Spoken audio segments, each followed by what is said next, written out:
down in the den, so go tell a friend. The best podcast on earth's about to begin. We got jokes and news and movie reviews. After Dark NC-17 with the crew. Interviews with the best artists around. So like, comment, subscribe. The show's starting right now. Let's go. Like, comment, subscribe. The show's starting right now. Welcome to Down in the Den. It's your host, Marz, and thank you so much for joining us on today's episode.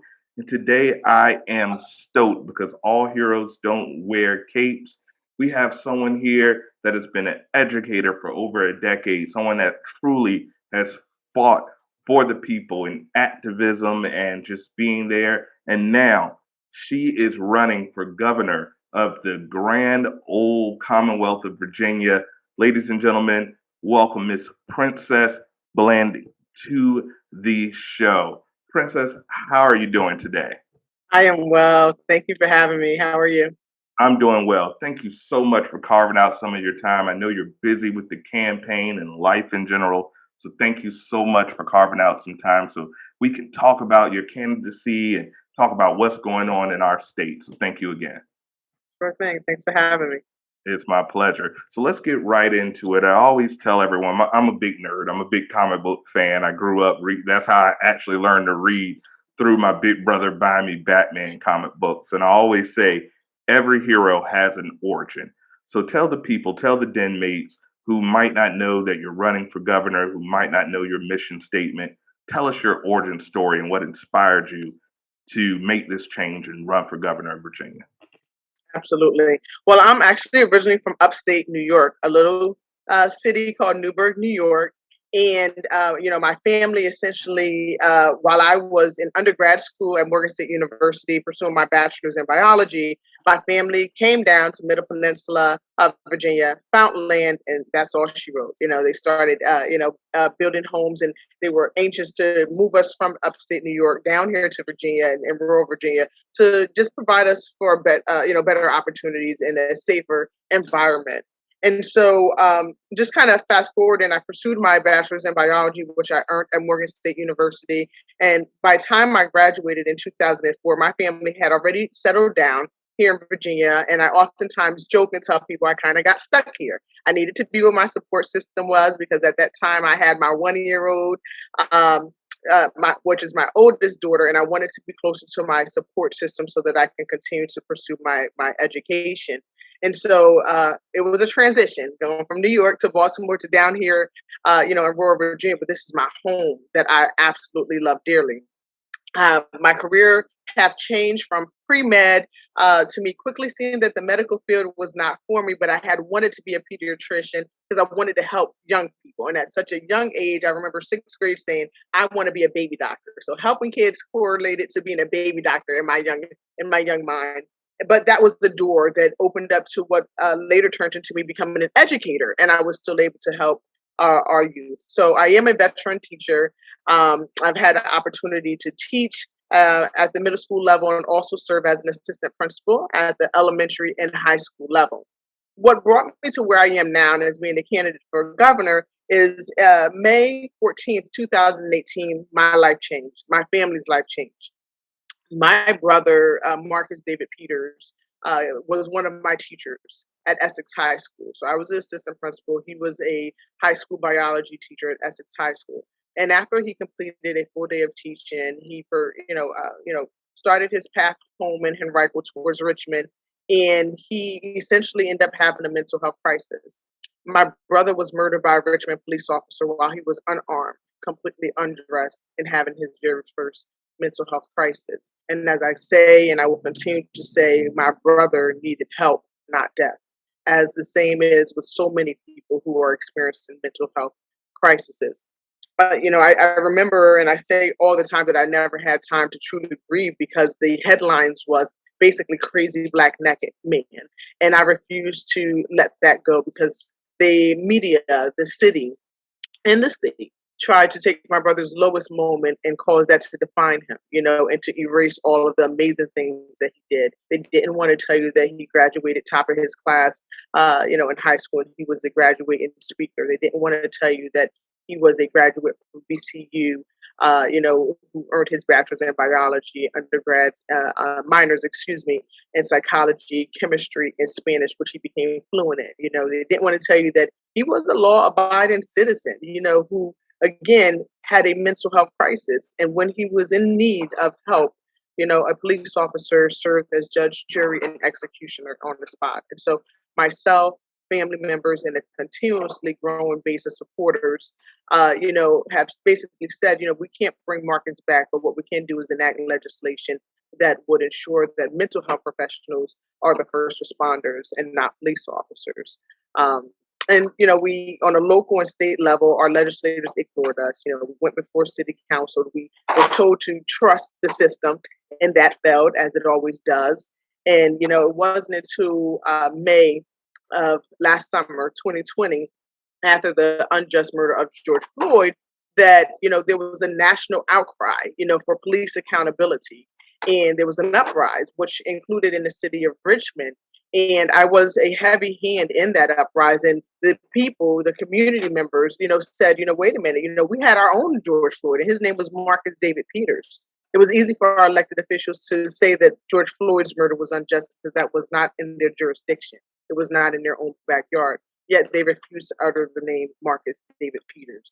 And so it wasn't until 2020, May 2020, that legislators, in my opinion, out of fear of the uprising, said, hey, Princess, now we need to work with you on this Marcus Alert bill that you've been calling for since 2018. And now we need to work with you on other important bills, such as the bill to end qualified immunity and the Independent Civilian Review Board. And it was essentially performative. It was performative to ease the tension. And what we got was weak, watered down, ineffective legislations in many cases, or they killed the bills altogether.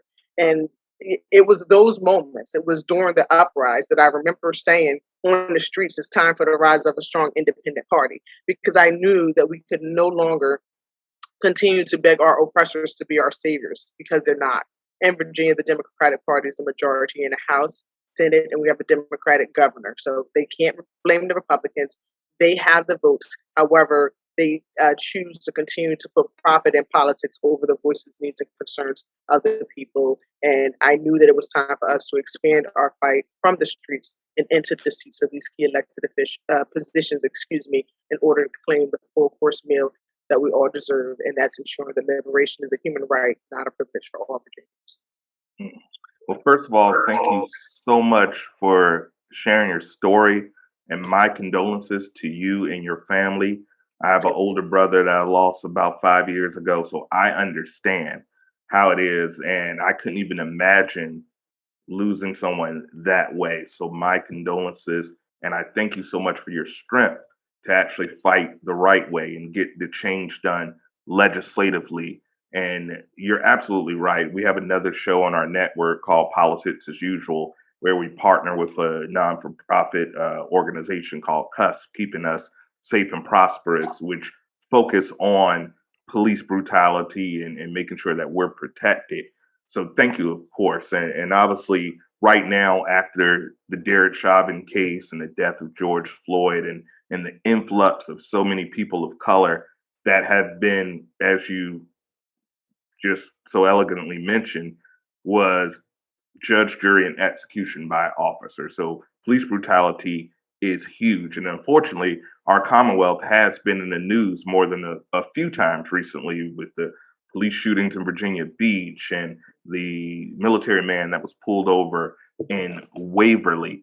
So one of the big things, and you mentioned that Virginia is a Democratic state. We're a blue state all down the line.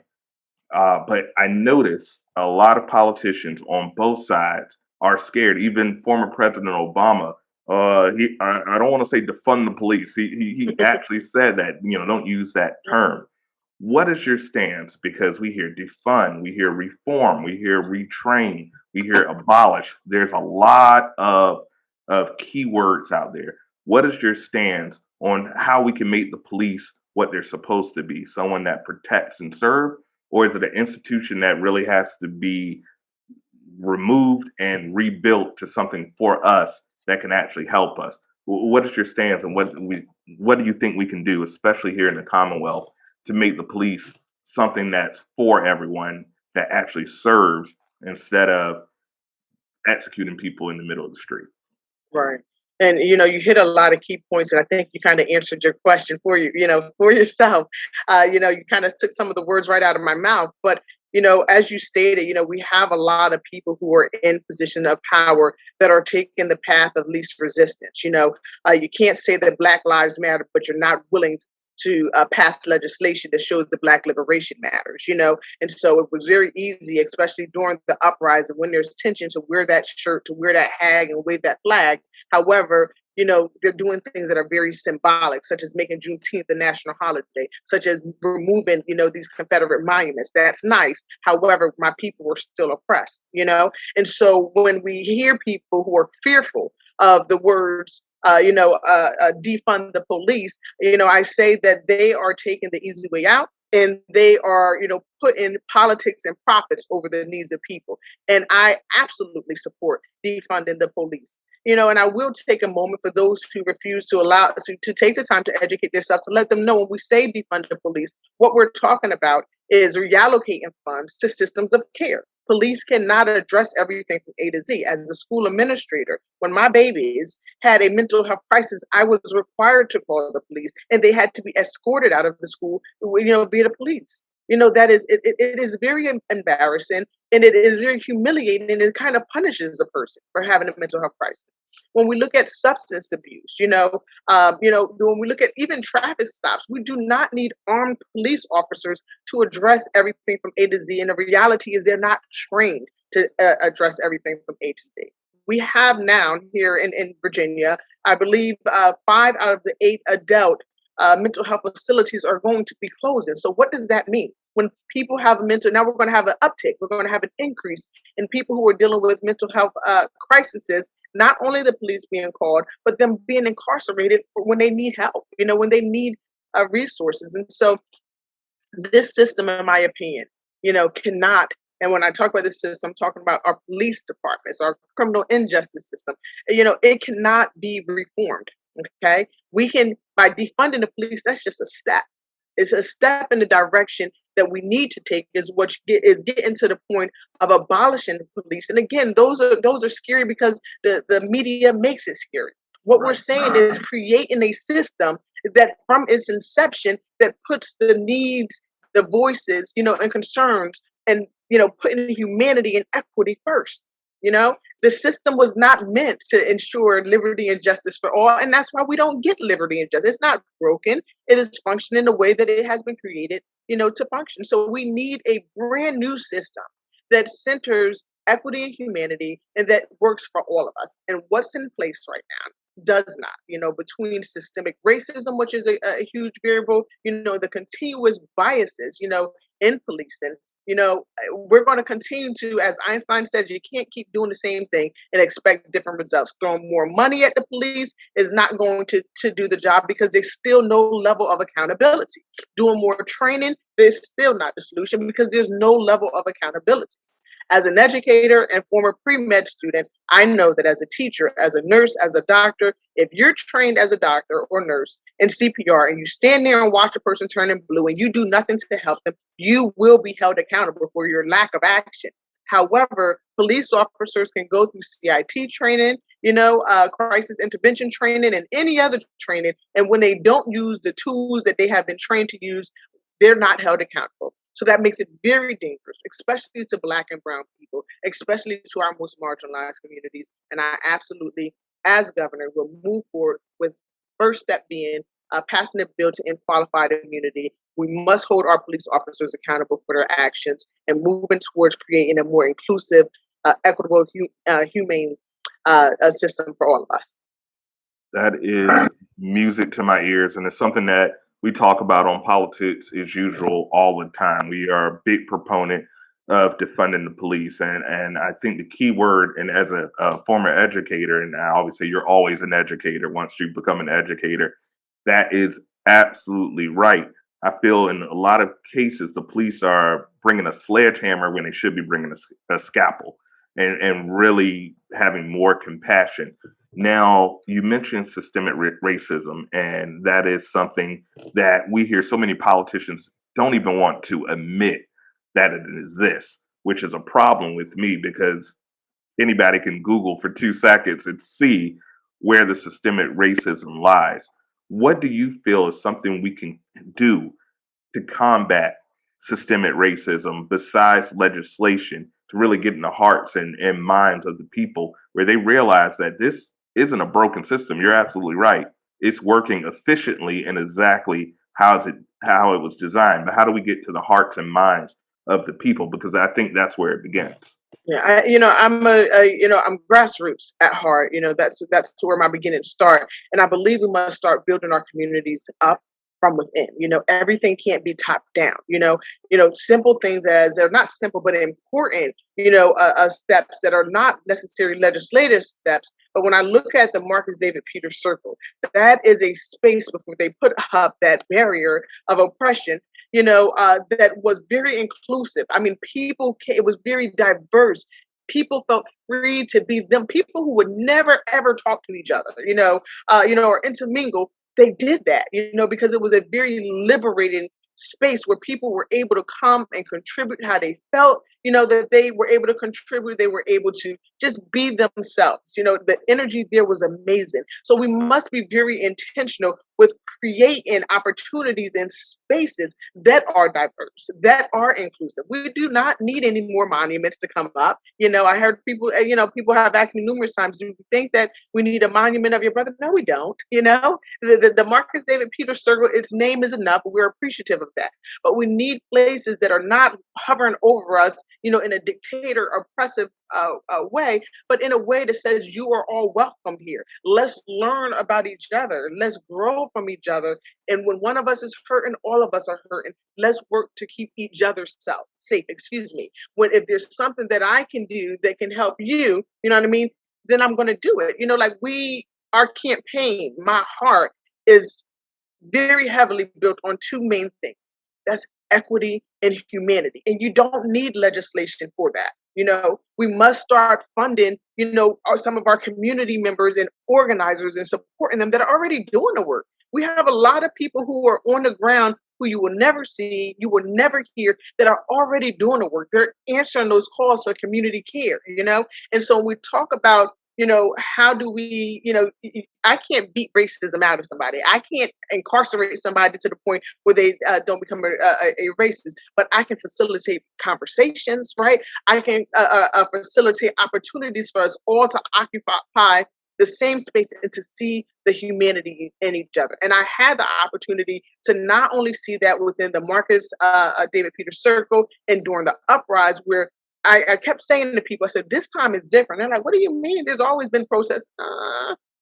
But this time is different. And when I said that, what I felt, what I experienced is that on the front line, we had doctors, we had nurses, we had new grads, we had people with no education, people with a lot of education, Black, white, Latinx, you name it. It was so diverse, but we all stood there again on equity and humanity. That's what we was fighting for, And so when we look at those, instead of continuously focusing on the obviouses, which is our differences, and look at, wait a minute, but there are we all need water, we all need food, we all need shelter, and be able to be intentional. A lot of times we got to be intentional, and we have to learn to become comfortable having these uncomfortable conversations. A lot of times we skirt them in the workplace, in our homes, in church, talk about it. And it's going to be a little bit uncomfortable, right? But it starts with the conversation, right? Because a lot of times, you'll end up seeing that, wait a minute, me and this person have more in common than I thought, that we had, or there's something that I can do to help this person or something that they can do. So I don't believe in, always being top down, and prescriptive, but I do believe that we must get into our communities and tap into people. Like,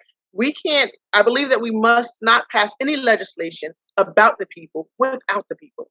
So we need the impacted people to be at these tables. I don't care about your education. I don't care about your title. We can no longer keep having, legislators who are making decisions about the people without the people. And they're making it from oftentimes positions of privilege, right? That's going to continue to keep us divided. and it's not going to bring us together. So let's bring people together. Let's have conversations. Let's find out what the needs are, and let's work together for a more diverse, inclusive, liberated Virginia. I love that answer. Thank you so much. Now, 2020 really kicked us all and brought us down, but it also really, I feel like it woke the country up to some uncomfortable truths that they really weren't ready to address. And one of the biggest discrepancies that we've noticed is healthcare for Black and Brown people. Uh, COVID 19 really hindered that demographic probably more than any other demographic. And we've seen it all across the country. I know one of the tools that you're running on, one of the aspects that you're running on is not only public health, but also mental health. What do you think we can do to really make it where people realize that public health, mental health, physical health is a right. It's not a privilege. It should be a right. What do you think we can do, especially here in the Commonwealth, to really help public health and close that gap? You know, Black women are dying at childbirth at an astronomical rate. We're dying of COVID at an astronomical rate. We're seeing literally, if you go into some urban areas, all you see is liquor store, fast food, where you're actually seeing environmental racism. Mm-hmm. What do you think can be done to really help close that gap with physical health and mental health, especially for people of color? Yeah, absolutely. And you just, within a mouth, for you said a lot, because, whether we're looking at, even the food deserts, right? We're looking at how, a lot of our Black communities, they don't have access to healthy foods, right? When we talk about healthcare, we strongly believe that, access to healthy food is a human right, not a privilege. Medicare for all is a human right, not a privilege. Like I've met people who are going to have to go out to another country, to get healthcare, services because we refuse to, give it to them. And we're the 10th wealthiest state in the country. That does not make sense, But again, everything is about profit. It's about profit and or politics. And so we must make sure that everyone, is covered, that everyone has healthcare coverage. That is a basic human right that we're asking. I have a dad who's been a diabetic since 13 years old. He's been dropped from insurance time after time. He's young. My dad is young, but he is, diabetes that he didn't ask for. It was nothing that he did wrong. It has broken his system down so severely. He's on dialysis. He's had, major arteries that, he has had to have triple bypass surgery. Some are permanently blocked, but again, he still doesn't even get the quality care that he needs. When you talk about Black mamas, with my youngest daughter, who is 4 years old, I had her 2 months early. And, the signs that something was wrong were flying high. I remember my cousin, who's a neonatologist in Atlanta, getting on the phone with the emergency room. I called her one day after going to Rite Aid. I was in the hospital to see my dad, who was, as they said, that I would be losing him. Thankfully, he's still here. So I was in New York to see my dad, and my legs were swelling and so on, and I knew something wasn't right. And so I didn't want to get admitted into the hospital, but I figured it was blood pressure. So I go to Rite Aid, have my brother take me, and blood pressure was like 150 over 100 something, way high. So I called my cousin, who's a neonatologist, and she's like, get back to that hospital now. Like you and your baby are at risk.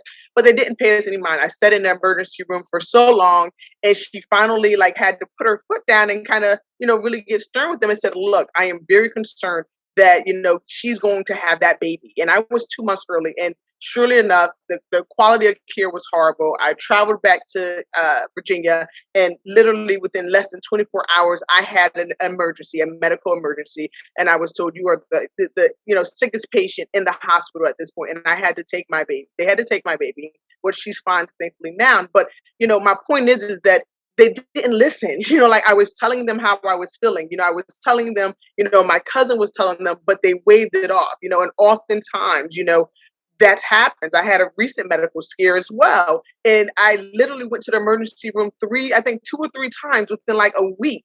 Went to urgent care, and it's like it went over. So I had to jump on the Dr. Google and kind of do my own homework. So when I went back again, I said, well, look, according to X, Y, and Z, this is probably what I have going on. So inequitable, even care, in the hospitals, for Black and brown people is definitely a problem because oftentimes they don't believe us. They don't believe us, or they think that it's something else, drug induced, or that we're exaggerating. And that right there puts us at a higher risk, not having the full scope of education and access, to even things such as COVID-19 vaccine. There's a lot of mistrust in the health field, So when we're being told to take this vaccine, and the Tuskegee, thing comes back to my mind, and I'm like, wait a minute, So I know if I'm feeling that way, there's a lot of people who are questioning, is the government really telling us what's in our, best interest? So we must do a better job at being transparent, with meeting people where they are and giving them all of the information that they need to make informed decisions and making, access to healthcare easily accessible as well, because that's a problem, with a lot of people in our most marginalized communities as well. Absolutely. Princess, it has been a pleasure. You are wise beyond your years. And everything you said hits home, your story, your drive, your ability to recognize and make change. And I am wishing you great success. The two-party system, I said for a long time, has been broken. And too often we're forced to choose between bad and worse. And we endorse you here at Down in the Den. Your story is epic. Your views are epic. I think you're the change. You're young. You're intelligent. You've been in the field. You know what's going on. So we wish you the best success.